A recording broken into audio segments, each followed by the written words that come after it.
धनगर आरक्षण लढ्यात आत्महत्या केलेल्या कुटुंबांना न्याय द्या. आमदार गोपीचंद पडळकरांची मुख्यमंत्र्यांकडे मागणी.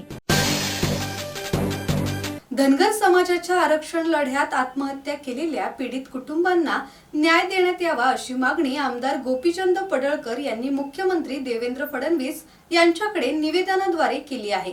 काल झालेल्या भेटीत त्यांनी पीडित कुटुंबांना आर्थिक मदत आणि शासकीय नोकरी देण्याची मागणी केली. धनगर समाजाला एसटी प्रमाणपत्रासह आरक्षण मिळावे यासाठी राज्यभर अनेक वर्षांपासून आंदोलन सुरू आहे.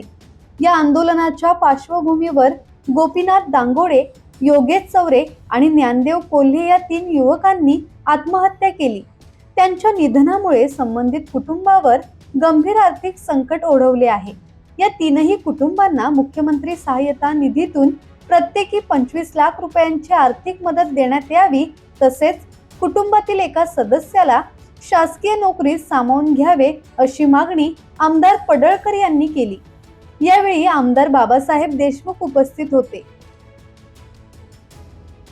दत्तात्रय शेडगे, संवाद मराठी लाईव्ह, खोपोली.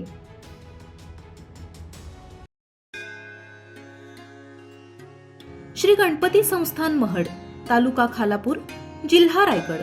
श्री वरद विनायकाच्या भक्तांसाठी भक्त निवासाची सोय, स्वच्छता आणि 24 तास गरम पाणी. सीसीटीव्हीची नजर.